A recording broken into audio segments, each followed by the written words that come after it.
The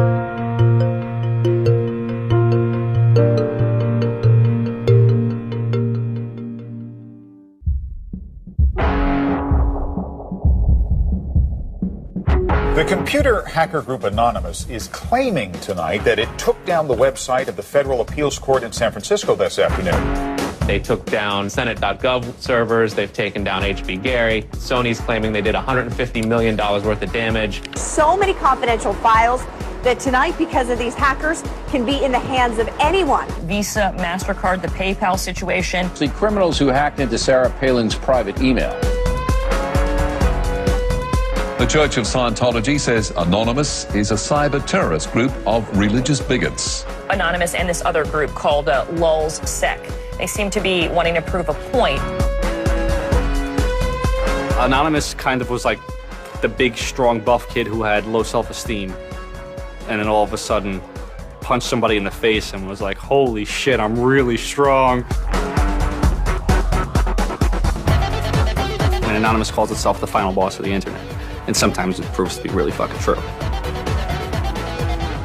You are going to violate the freedoms of the internet, you certainly better watch the fuck out. They are kind of the rude boys of activism. There's a real rough edge to them, which I think also is one reason why they garner so much love and hate from people, too. They represent a certain sort of chaotic freedom. Individual, young, nameless, faceless folks are having geopolitical impact. I mean, it's both exhilarating to realize that and terrifying to realize that. It kind of depends on how that power is wielded. We are legion. We do not forget. Expect us.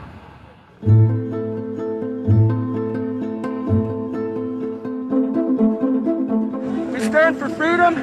We stand for freedom of speech, the power of the people, the ability for them to protest against the government, to right wrongs. No censorship, especially online, but also in real life. We have members throughout society and all stratas of it worldwide. Yet we have no leadership. It's one voice. It's not individual voices. That's why we don't show our faces. That's why we don't give our names. We're speaking as one, and it's a collective.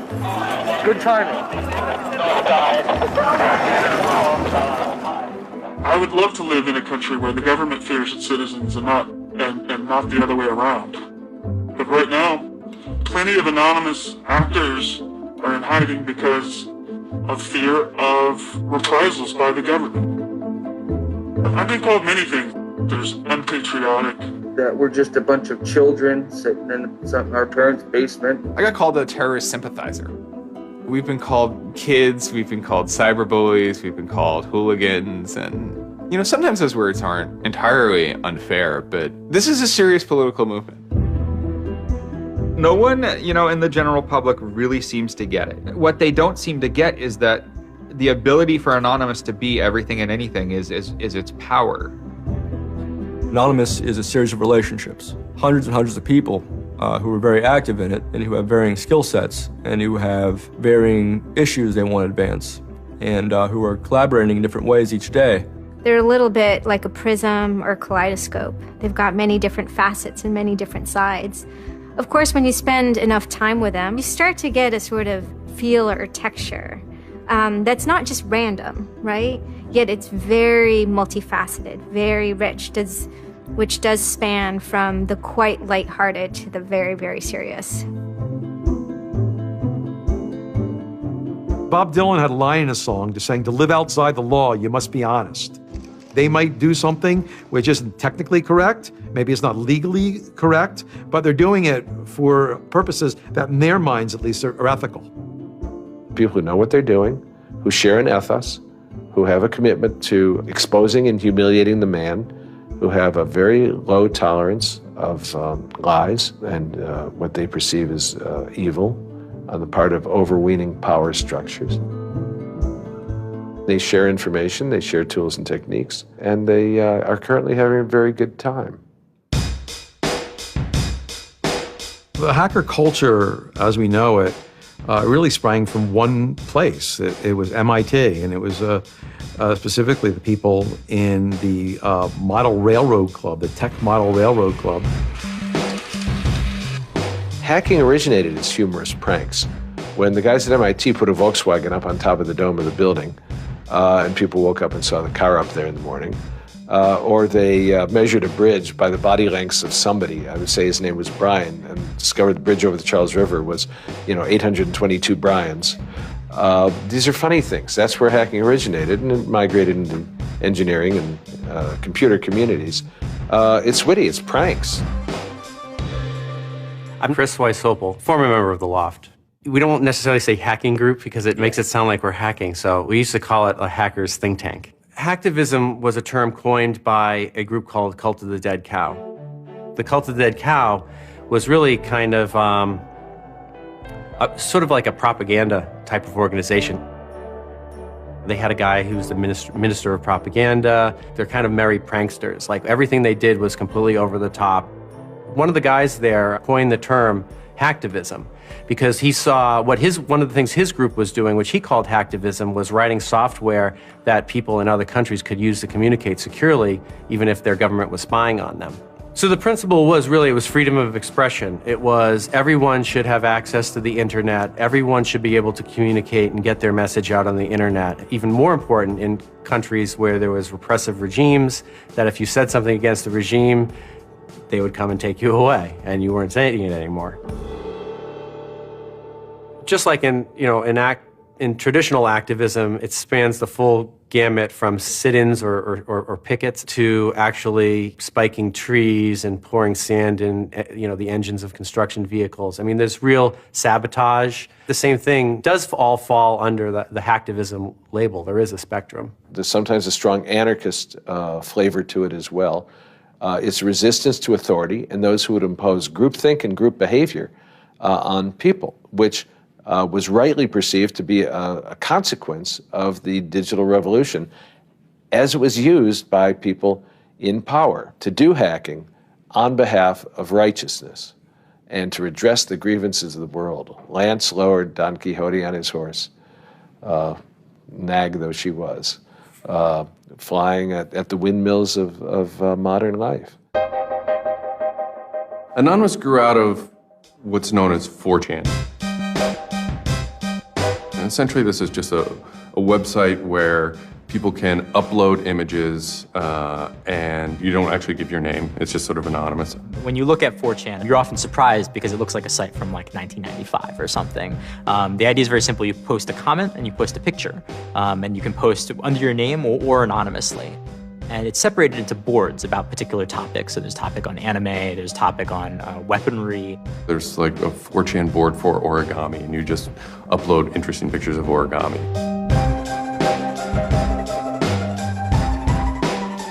And then there was a group called the B board, which essentially was for like anything goes. The first time anybody goes on B, it's kind of an instant revulsion.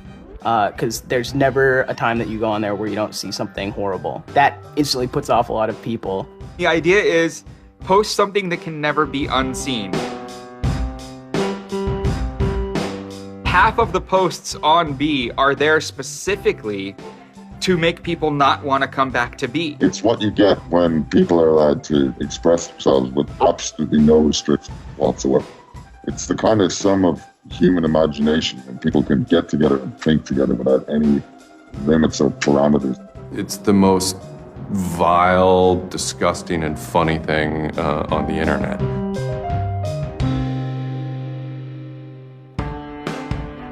One of the important things about 4chan is to have a thread that really explodes and lasts for a long time. If it doesn't, then it disappears. It's a site that's not archived. So it creates conditions for anything that grabs attention at some level. And so humor and grotesqueness as a result are quite good for that. I'd rather just be referred to as anonymous, I guess, in the interviews, because I have some docs out on me. 4chan's just where I went to. I grew up on it and I lived there. That's just what I did for fun. It takes a thick skin to enjoy it. But, as long as you're not offended, you'll occasionally come into something really cool or really creative on 4chan. I think the most interesting thing about it is how you can watch memes evolve. You'll see something posted one day, and then a week later it's got 50,000 derivatives of it. A meme is basically just an idea.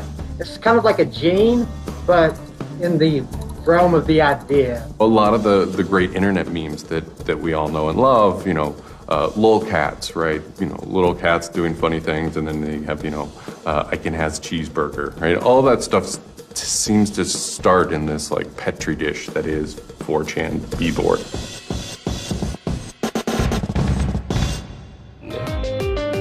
Say it publicly and you're insane. Chocolate rain. Name any meme from the last about 6 years, and I'll bet you either in its first posting ever was on 4chan, or at least one of its earliest revisions that became what it was on 4chan. I can see the food situation is so we'll be on our way. It's basically the best breeding ground for internet culture, and as far as I'm concerned. With your neighborhood insurance rates, chocolate rain. 4chan is also very known for acts of trolling. Trolling is a fucking art.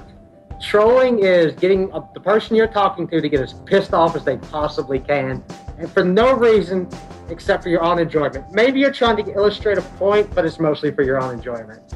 For them, it's funny that like people think the internet is serious business. And if people think the internet is serious business, it's a troll's job to make their life terrible.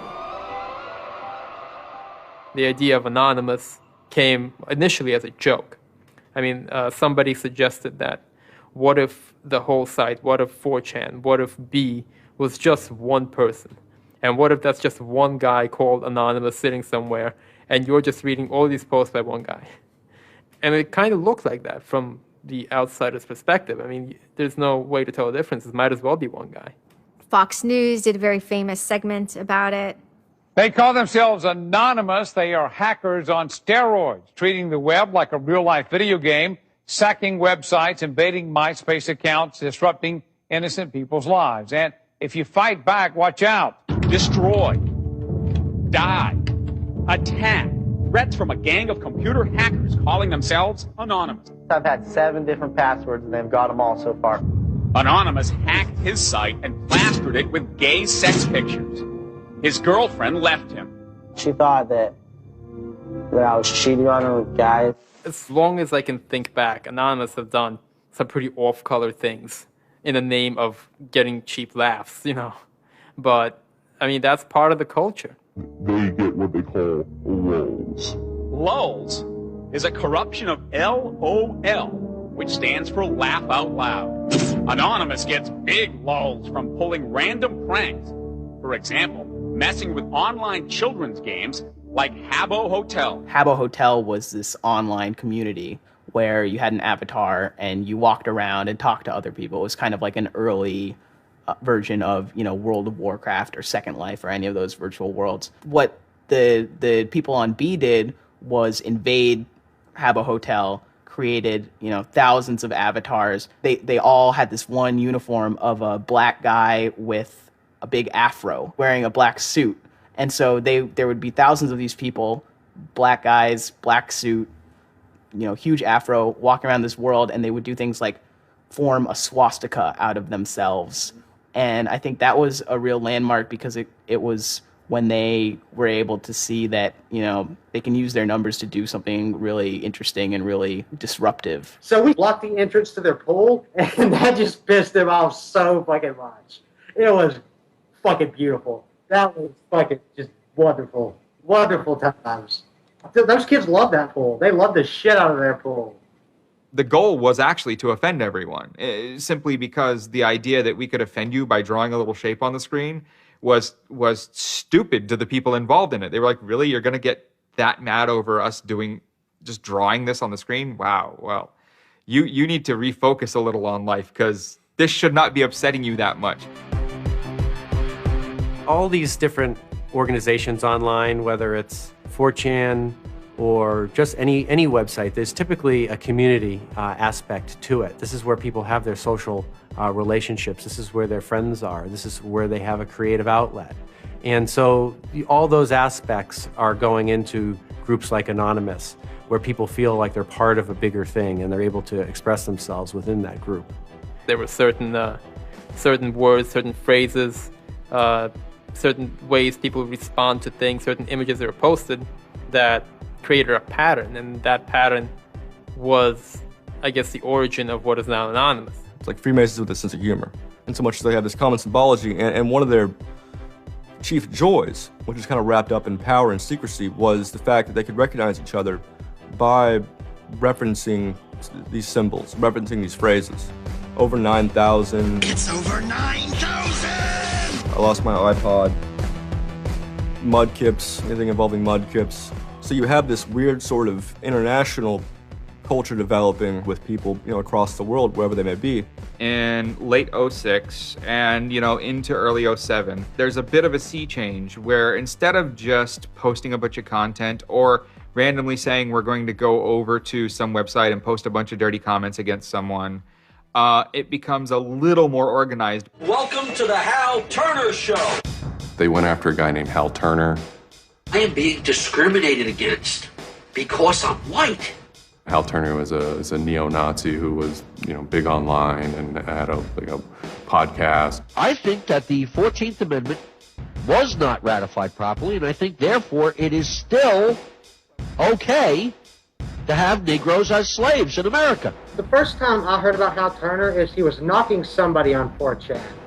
There's a million neo-Nazis out there. But he started picking on our dude, so we had to go to our dude's fucking defense, and it just so happened that he was a neo-Nazi, so that's a big reason that he's a fucking dickface. Who are you? Where are you calling from? Hola, this is Pedro. Spick, don't call. Diego. He was just a horribly racist radio personality who seemed to handle it well when you called in. Like, he could handle being berated by Anonymous.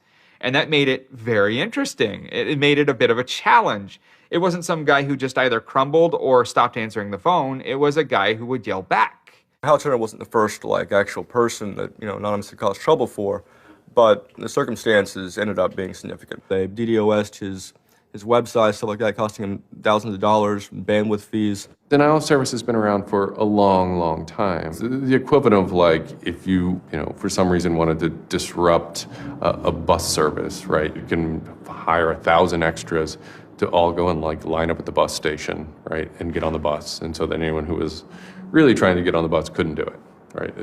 It's as simple as that. When you stop trying to visit, website goes back up, no permanent damage. We DDoSed him, and then we kind of trolled him in real life. We sent countless pizzas to his house. We signed him up for escorts on Craigslist. We sent a bunch of pallets of industrial materials to his house, which he ultimately had to foot the bill for. And basically, we destroyed his ability to pay for his radio show, and that took him off the internet.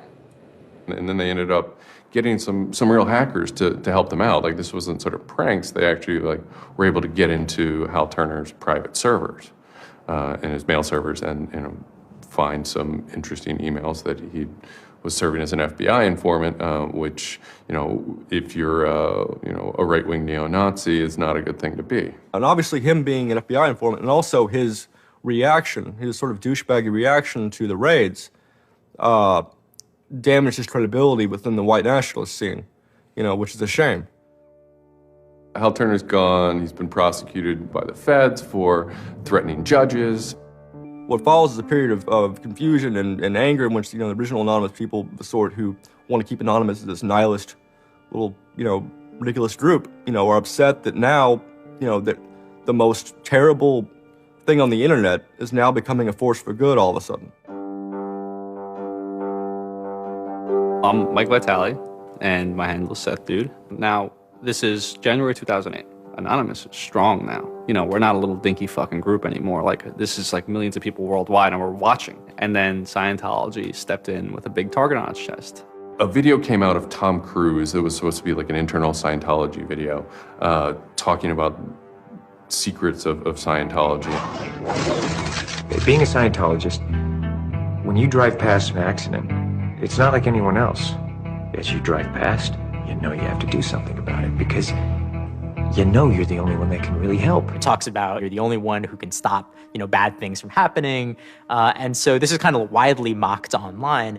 It circulated like wildfire. Instantly, the Scientologists post a DMCA, Digital Millennium Copyright Act. And this is a way that if you own content, you can go to video sites, upload sites, and have your content pulled when someone uploads it illegally. Scientology's always at odds with the internet, always trying to legally bully people out of fucking them over on the internet. They always did that. And then here they are trying it again, but you know what? Anonymous saw that and they said, oh, you guys just fucked around badly. Like, you're trying to censor our internet. Like, are you trying to take a joke away from Anonymous? Like, you don't do that. A few people on 4chan posted, hey, we should grab that video and post it on a few other sites. So what followed was, it's this term called the Barbra Streisand effect. And this video, as they're attempting to suppress it, went everywhere. Like, everywhere you look on the internet, you were gonna stumble upon this video. Actually, Gawker, the site that I work for, was, I think, the first one to put it on the website, and we got in a huge legal battle with Scientology, who wanted us to take it down.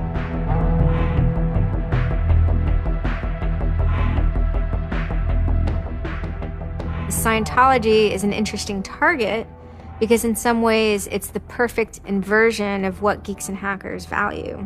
At so many different levels: science fiction, intellectual property, discourses of freedom, science and technology. It's very proprietary, it's closed.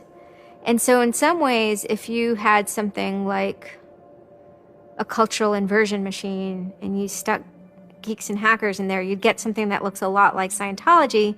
So it's quite offensive, and there's a real pleasure in attacking your perfect nemesis. And people who knew what Anonymous was to begin with were like, oh my God, Anonymous is going to go to war with Scientology. This should be really interesting. Especially because it's two weird-ass groups. I mean, I've been an Anon for a long fucking time. I know Anonymous is really strange. They're weird, and the stuff we like is weird, and it's really not mainstream at all. Now you have Scientology. Also really weird. A lot of crazy shit goes down. Anybody on the outside who's seeing this is going, let's watch these two retards fight. Like, both their pants are going to fall down, they're going to triple, and it's going to hurt everybody, and it's going to be hysterical. And then that's when 4chan kind of reared into action, really reared into action. And they started to troll the Church of Scientology. And this took the form of pranking the Dianetics hotline, ordering pizzas. I go to call them on the phone, and it's busy. And that's their main fucking Dianetics hotline. Their Dianetics 800 number, you can't get through because Anons have completely fucking clogged it. And just probably saying stupid shit. The whole idea was just you call them just to keep them on the phone. What's an Elron? How do I Dianetics my face? They were not expecting that, and they couldn't handle it. I'm Brian Mettenbrink. I had just gone to 4chan just on pure happenstance, and I saw a post about the Scientology thing, and I started looking up stuff, and I'm like, oh, this is actually for a decent cause. I think I'll, do this. Anonymous members have developed a distributed denial of service attack tool called Low Orbit Ion Cannon, which is a name taken from a computer game. Low Orbit Ion Cannon is what's called an endgame weapon in Red Alert. All you had to do was literally follow instructions, step by step. What you do is you put in the site, you see that the IP is correct, you make sure that all these settings are good, and you hit the button, and off it goes. And what it does is it tells Scientology.org, in this case, it tells them to send their website to my computer about, I think, it was 800,000 times in a weekend, and I'm pretty sure I probably took it down myself a couple of times. It felt like you were making a difference, just you yourself, and you didn't even have to leave your home, And one of the guys said, we need to make a video. We have to make a video. Hello, leaders of Scientology. We are Anonymous. When the video came out on January 21st, that was one of the first times that Anonymous, as a culture, started referring to itself as Anonymous as a movement. That video probably changed everything. We are Anonymous. We are Legion. We do not forgive. We do not forget. Expect us. It basically looked like if a computer was going to tell you that he was going to beat the shit out of you, this is what it would look like. That one video really galvanized that moment of innovation.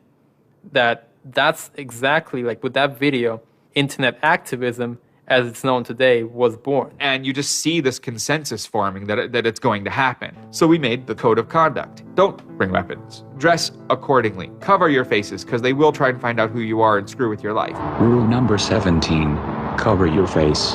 This will prevent your identification from videos taken by hostiles. Scientology has a history of harassing, stalking, and just generally doing horrible things to its critics. So people needed a way to hide their identities. A lot of people had very legitimate fears. They don't want to be followed home. They don't want to be stalked. They don't want to put their families and themselves in danger. Everyone was going, well, we're going to wear a mask. What's the only fucking mask that we all already know or have a joke about? And it's the Guy Fawkes mask. You see the movie V for Vendetta, the ending scene where everyone's wearing the Guy Fawkes mask.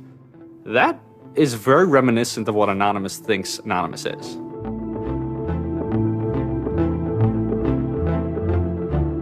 We wanted to represent anonymity in some way when it moved into real life.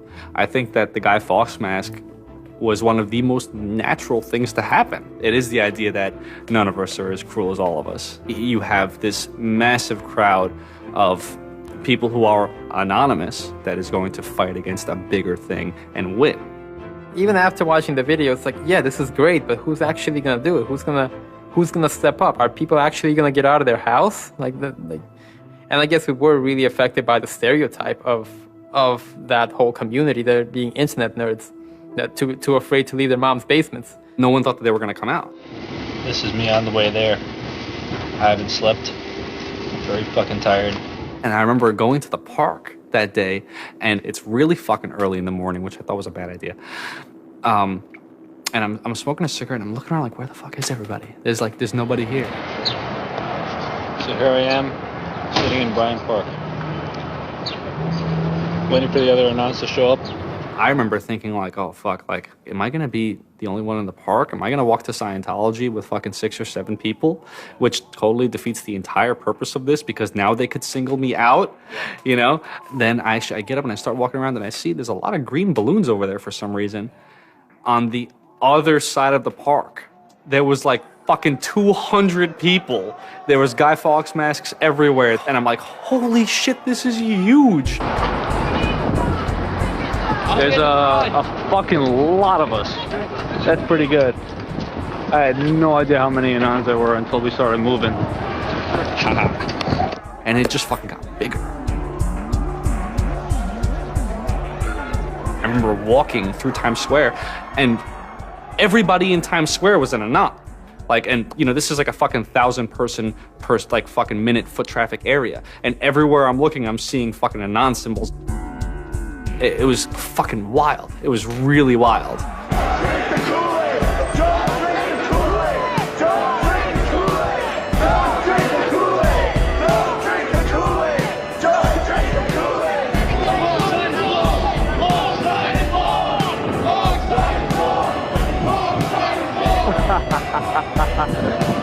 This is our fucking raid. Hell yeah! So we start getting numbers in. And Sydney. We're thinking that it's going to be 50 people. And before 10 a.m., before even time, there's already 50 people there. And there's still streams of people walking down the streets. A couple hours into it, because I didn't go to bed until 1 in the morning, you're looking at Sydney as, wow, there's 250 people in Sydney. The cops are estimating higher than that for their reports. What just happened? Adelaide, Perth, and Melbourne happened. And, over 200 at each of them. We nearly broke 1,000 leaving Australia. Now, the next protest was Tel Aviv, which had actually gotten its first Scientology building right before this. There were Palestinians and Israelis at this protest, both holding their flags. And at one point, they actually switched flags and held up each other's flags and whatnot. It was awesome to see. I call our guy in London, Britanon, and I say, hey, what's going on there? And he's like, did you just get out of bed? I said, yeah, I haven't even turned on the computer. I just figured I'd call you. And he said, we've got 600 people and the cops are really, really mad at me. All the major cities were having hundreds of people come out. It's massive. Clearwater had like 300 people. I don't think anyone beat out LA. I think LA had over 1,000 people. We are Legion!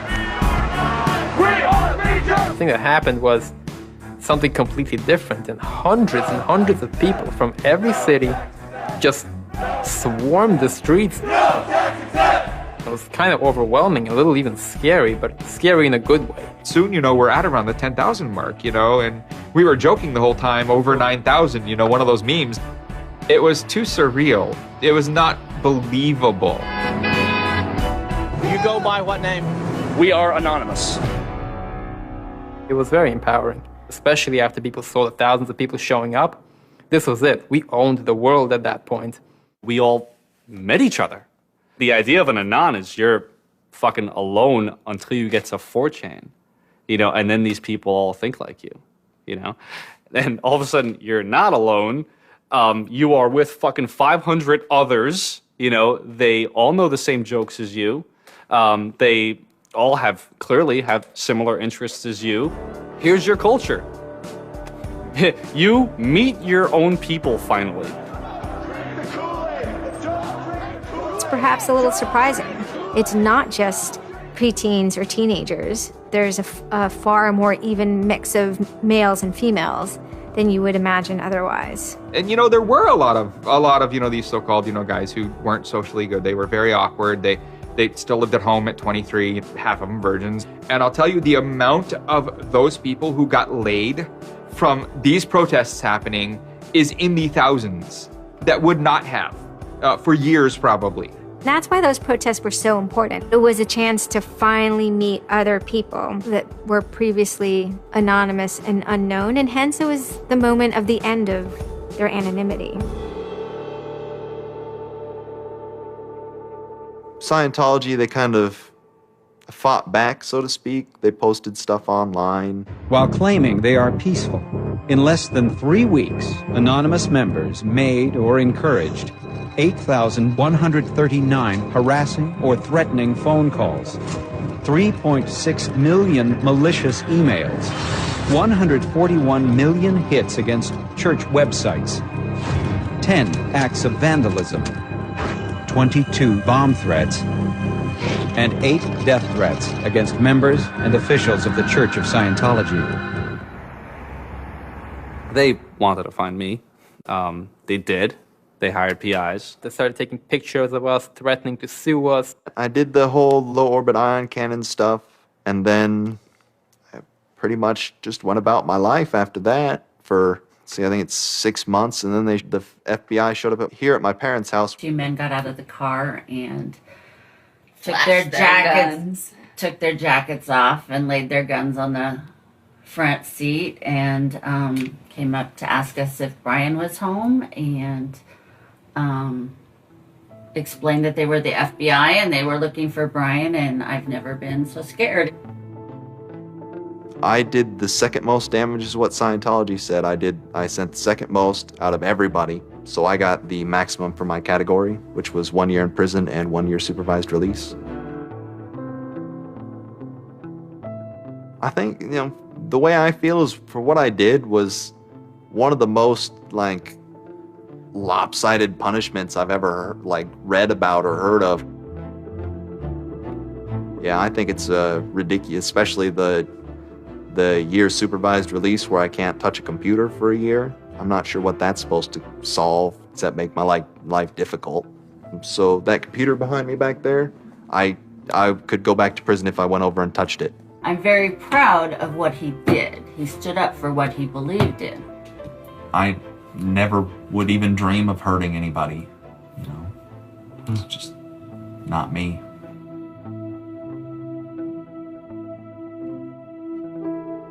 Prior to Anonymous, critics of the church still had to be very, very careful because of the aggressive lawsuits that were launched against academics, journalists, and other critics.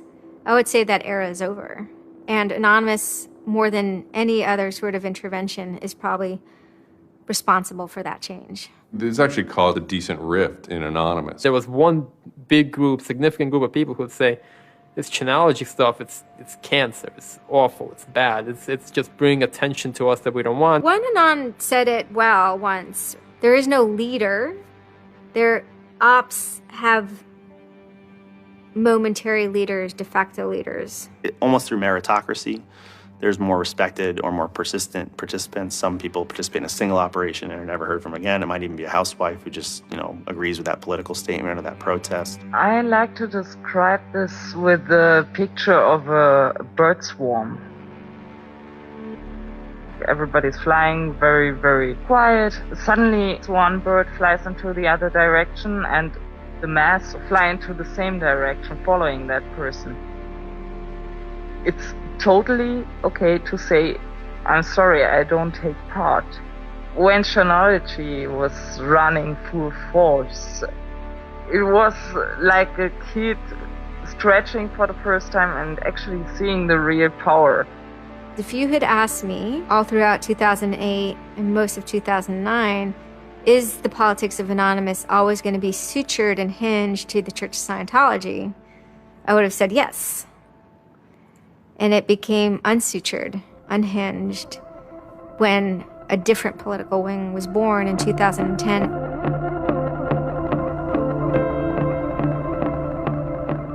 It is our task to find secret, abusive plans and expose them where they can be opposed before they're implemented. The interesting thing about someone like Assange is that he actually also sprang from, a hacker culture. It's a mentality of spreading information. Julian was Mendax. He was the greatest hacker that ever walked the face of the earth when I was a kid. I mean, they rumored he could move satellites around in space by hacking into NASA. Maybe it never happened, but it was a myth that kept young kids like me wanting to plug a computer into a modem and see if I can move some satellites around. WikiLeaks is an instantiation of the hacker ethos. Truth wants to be free, and we want to liberate it. WikiLeaks released a huge trove of diplomatic cables. There was a lot of controversy from every quarter of society. The WikiLeaks website released nearly 400,000 secret U.S. files on the Iraq War late today. It was the largest leak of classified U.S. files in history. There was one particular moment that really sparked the fire, and this was when PayPal, MasterCard, and Amazon pulled services for WikiLeaks. So all of a sudden, there's no way to actually process donations to WikiLeaks. And then people went and found neo-Nazi groups. Visa and MasterCard were perfectly fine with you being able to PayPal being able to make donations to them. But WikiLeaks, no.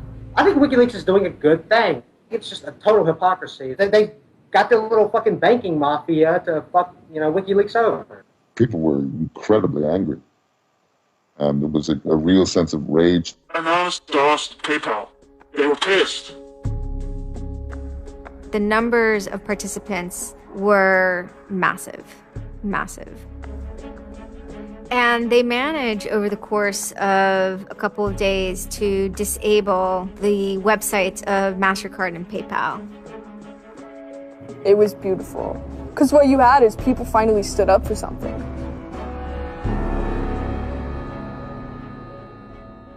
My name's Pete Fine. You can call me an internaut or a hacktivist.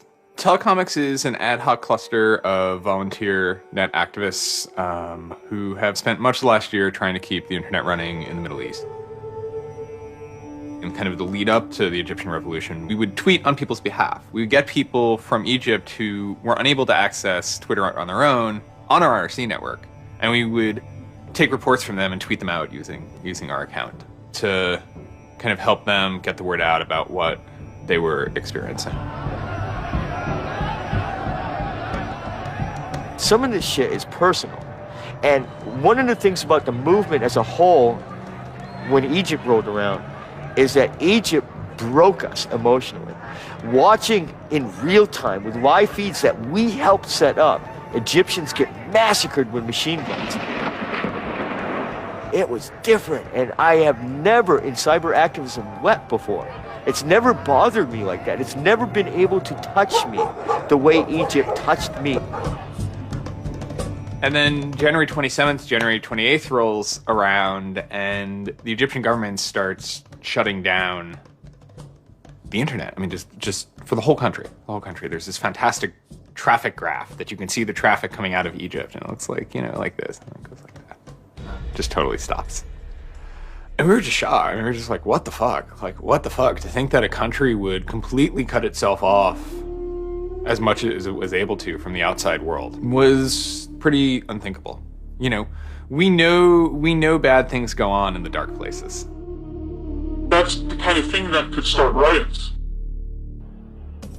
I think when Mubarak did what he did, I think it really upset people here as well as in the Middle East. I put myself in their place, and I found myself in a desert of nothingness because he just wiped out everything that my world incorporated. That just showed me and everybody else that the same thing can happen at any time, at anywhere, in any government. Anonymous and the people on the internet stood up and said, go fuck yourself. You want to shut down their internet? Fine. The people on the internet will show them how to turn it back on. A lot of my friends helped with encryption, helped people on the ground in those countries validate SSL keys and certificates, and really showed them how to subvert their government and become free. And then Telecomics started to tweet connections to the internet, dial-up connections. In Egypt, the care package we put together included some kind of our comms information, the ham radio and dial modem details. In total, we helped coordinate and run about 500 dial-up modem lines. We also Googled up treatments for tear gas and other kind of basic medical treatment and found folks who could translate that into Arabic. Sort of put this together in a nice one-page PDF and fax, and off it goes. President Hosni Mubarak has decided to step down from the office of President of the Republic.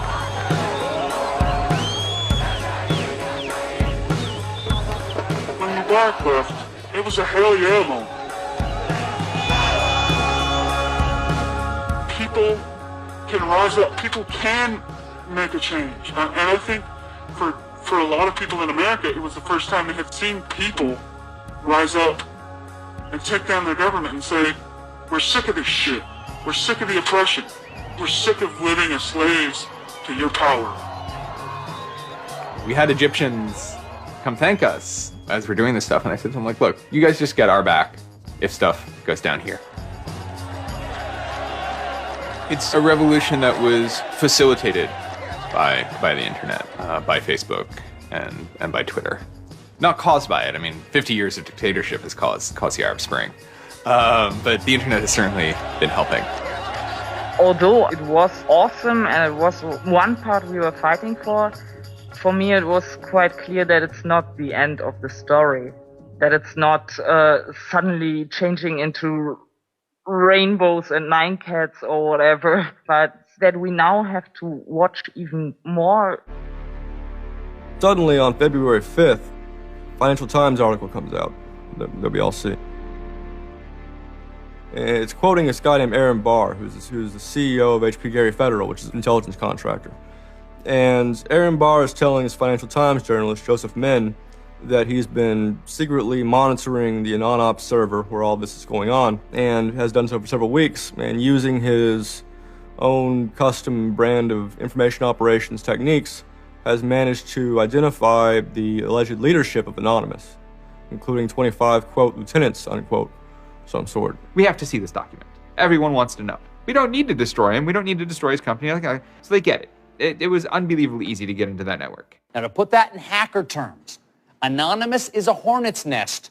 And Barr said, I'm going to stick my penis in that thing. The HB Gary hack brought about 70,000 emails.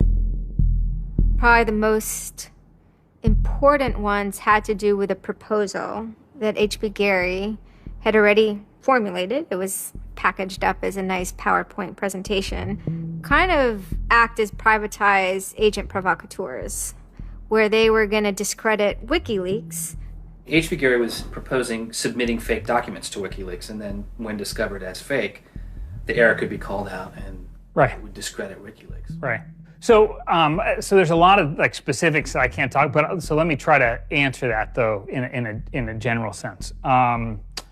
First of all, it's probably no surprise to anybody. I'm not a big fan of WikiLeaks. I think that the broad purpose of trying to get as much information, proprietary or classified information for the government, expose that, is an extremely destructive and dangerous purpose. The proposals involve conducting information war on WikiLeaks and its supporters, creating dissension within WikiLeaks, DDoS attacks.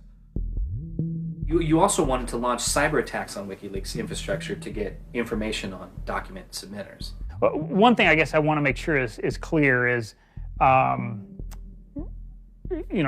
of those activities had actually occurred.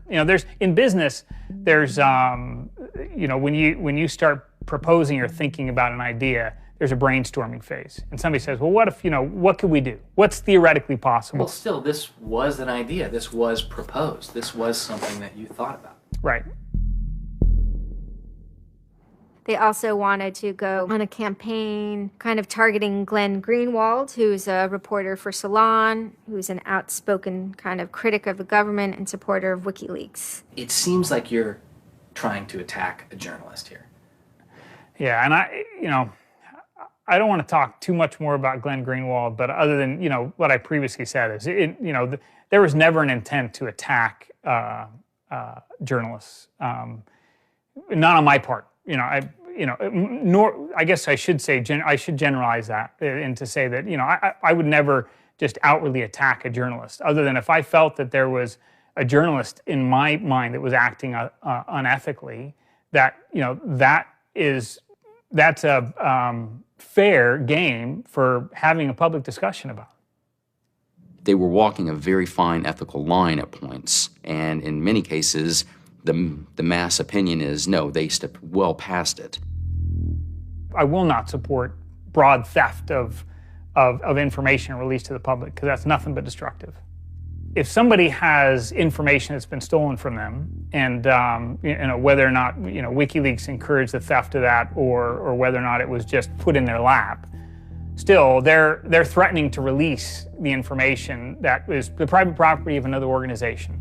So your choices are to just allow that to happen, or to try to stop it. How offensive is too offensive? We've certainly seen a lot of strategy coming out of governments across the world now saying, publicly admitting that they need to develop better offensive strategies in cybersecurity, because defense as a whole, it isn't enough. It never is enough. In the court of public opinion, that took H.B. Gary quickly from being a perceived victim to being a perceived villain themselves. It was becoming harder and harder to distinguish the good guys from the bad guys. And then, kind of seemingly out of the blue, there was something by the name Lulzsec that sailed into the seas. Lulzsec, it's sort of a group, mostly from Anonymous, who, large part of the same people who hacked H.B. Gary. And they decided to form this little group and just carry on operations sort of outside the purview of Anonymous for a while. They hacked whatever they wanted, they released whatever they wanted. It's almost like they had no rules. They just said, this is what we're going to do.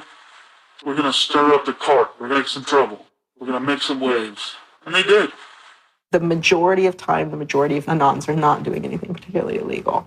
When they are, a huge number of them try to do that in a very specific political context. For those people, what Lulzsec was doing, they were funny, but they were attacking random targets. They were breaking the quasi-rules by attacking media. PBS's Frontline runs a documentary mainly focused on Bradley Manning, the alleged leaker to WikiLeaks. And a lot of Bradley Manning supporters didn't like it. They hacked a website putting a story that Tupac and Biggie had kind of escaped the world of celebrity fame and attention and retired quietly and discreetly in New Zealand. Lulzsec, when they attacked PBS, that gave me the creeps, As a journalist, I'm not too thrilled with the idea of someone judging that we don't like you to write that. We don't like your reporting, so we're going to shut down your website. I'm uncomfortable with that. It could be me, and I could be writing something about a group that they didn't like, and I'm happy to sit and talk with them about it, but don't shut my website down. This is obviously about freedom of speech, so attacking the press would be would sort of be a bit of a contradiction. So people always said, well, we shouldn't do that. And obviously LulzSec had a completely different agenda, so they had no problem doing it. Hacktivism started to become sort of, I would say, almost more nasty, using, sort of more no-holds-barred kind of attacks, sort of more vicious attacks. They sort of saw themselves as going out there, breaking into like anything, everything, governments, corporations, police departments, largely for the same reasons Anonymous would. They went after Arizona for immigration policy, 50-day run, causing mayhem, havoc, and then ended it. The computer hacking group Lulz Security has announced it's disbanding, saying it had achieved its mission to disrupt government and corporate organizations for fun. I call this whole thing the rise of the chaotic actor. And chaotic could be chaotic good, neutral, or evil. If you go back to the old Dungeons and Dragons charts. And some people see Anon-Ops initially, let's stick with Anonymous, as chaotic good. They saw Operation Payback, or they saw attacking Scientology, and they say that's good. It's like Robin Hood, right? Chaotic good. Outside the system, but doing something good. Other people saw Anon as chaotic evil, like the Joker. They just want to see the world burn and doing potentially irreparable damage. And the truth is, yes, it's the entire column of chaotic. I'm actually a little less concerned about some of the things LulzSec's done and more concerned about the next generation of LulzSec, the next turn of the crank of who takes it further or is more aggressive. Whoever fights monsters, should see to it they don't themselves become one. Really, as powerful as they seem to be, LulzSec and Anonymous are really small potatoes compared to the bigger operations that are going on that we don't hear about, maybe operations funded by government. 16 people were arrested today, but dozens of FBI agents targeted alleged members of the loose-knit hacking group. Armed with search warrants, agents hit 6 homes in New York, along with locations across the country. The people arrested yesterday were suspected of attacking PayPal's website after the company shut off payments to WikiLeaks. Defenders of the hackers say they're merely engaged in civil protest, but FBI officials worry the disruptive cyber attacks could move in a more dangerous direction. So the FBI shows up at 6 in the morning, and it was really obnoxious. And I remember being frustrated and angry because there was nothing that I had done that would have justified an FBI search warrant. They came and guns blazing and all this other good stuff, busted down the door. I immediately just dropped down on the floor, 180, didn't want nothing. I wasn't trying to fight nobody. Even if you accept what the government is saying is true, what is important is that people are participating in the process. It is very much the process. It is sitting in a counter in Selma, Alabama, 500 Freedom Riders refusing to allow people to go and sit in at a segregated lunch counter. They write books about that stuff. It is demonstrating at a street corner saying no to a war. It's just a different, it's just a different vehicle. It's the same result. There's always going to be legal consequence when you decide to break the law. That comes with the territory. And it would be naive not to expect that. The question is whether the punishment will be proportional to the crime. And I suspect it might not be.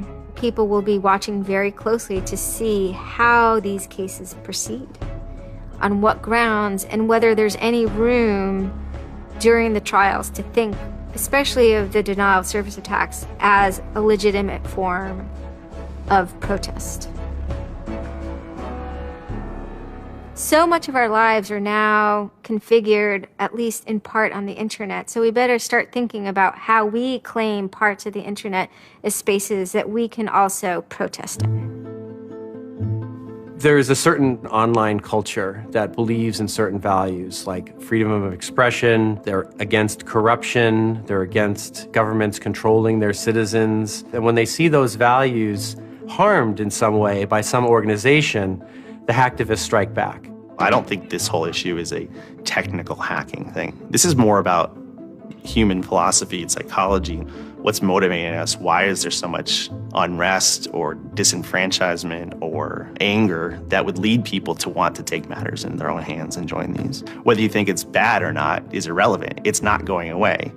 The part of me that likes the ability to have rapid destabilization and change loves this. The part that knows how powerful it is means it's a force multiplier for good or for evil. And how that power is wielded and how we want to self-regulate is going to be the most deciding factor in if this is a menace or a benefit. I certainly don't think most of the conversations in law enforcement or the government are informed enough to know how to deal with this. I suppose the question you really want to ask is, would I do it again? And honestly, after thinking about it, I felt that I did what was right. I had a belief, I still do, that what I did was the right thing, and hopefully someone got some good out of it. You know, I'd love to think that maybe I stopped someone from joining a cult, you know. Probably wouldn't tell on myself next time, but, you know, I don't think I would have changed a single thing other than the whole talking to the FBI thing. Just that little Yeah, just the little detail that kind of changed everything, yeah. I'm angry. Occasionally I have small breakdown moments of terror, but I haven't stopped believing what I believed. I haven't stopped wanting to fight. I haven't stopped caring. Show me what democracy looks like!